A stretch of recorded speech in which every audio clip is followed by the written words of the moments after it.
साथियों, अब की सरकार बदलेगी, सरकार तो बदलेगी, व्यवस्था भी बदलनी चाहिए, पूरी व्यवस्था बदलनी चाहिए। जो ये ऊपर से नीचे तक इन्होंने भ्रष्टाचार फैलाया हुआ है। ये हरियाणा कांग्रेस के दिग्गज नेता शैलजा कुमारी के तेवर हैं, जो चुनाव का काउंटडाउन शुरू होने के साथ और ज्यादा तलख हो चुके हैं।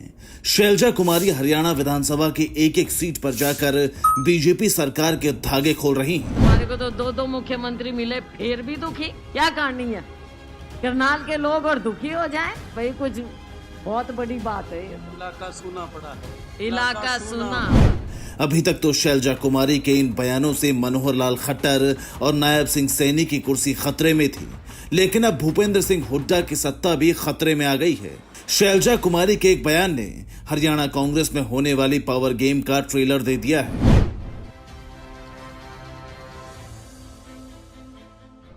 हाल ही में कुमारी शैलजा अपनी संदेश यात्रा के दौरान करनाल पहुंची थी, जहां उन्होंने कहा, मेरी पहले भी विधानसभा चुनाव लड़ने की इच्छा थी और अब भी है। लोकसभा चुनाव लड़वाने का फैसला हाईकमान का था। इस बार भी आखिरी फैसला हाईकमान का होगा। शैलजा सिरसा सीट से लोकसभा सांसद हैं। ऐसे में सवाल है कि उनकी दिलचस्पी विधानसभा चुनाव लड़ने में क्यों है। दरअसल शैलजा हरियाणा की सत्ता में अपना रसूख बढ़ाना चाहती हैं। इसका संकेत वो पहले भी कई बार दे चुकी हैं, लेकिन करनाल में उन्होंने सार्वजनिक तौर पर यह बात कह दी।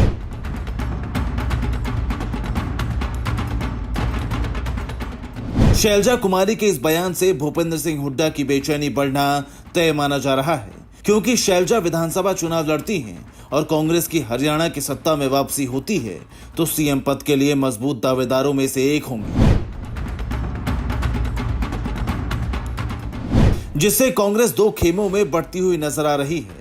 एक खेमा शैलजा कुमारी का है तो दूसरा भूपेंद्र सिंह हुड्डा का। भूपेंद्र सिंह हुड्डा और शैलजा कुमारी में 36 का आंकड़ा भी माना जाता है। दरअसल भूपेंद्र सिंह हुड्डा जाट समुदाय से आते हैं, जबकि शैलजा दलित समुदाय से हैं। 2019 के विधानसभा चुनाव में कांग्रेस ने हुड्डा और शैलजा की जोड़ी के दम पर बीजेपी को कड़ी टक्कर दी थी, लेकिन बाद में दोनों के बीच खींचतान बढ़ गई। दोनों ही अपना अपना वर्चस्व कायम करने के लिए एक दूसरे को चुनौती देते रहते हैं।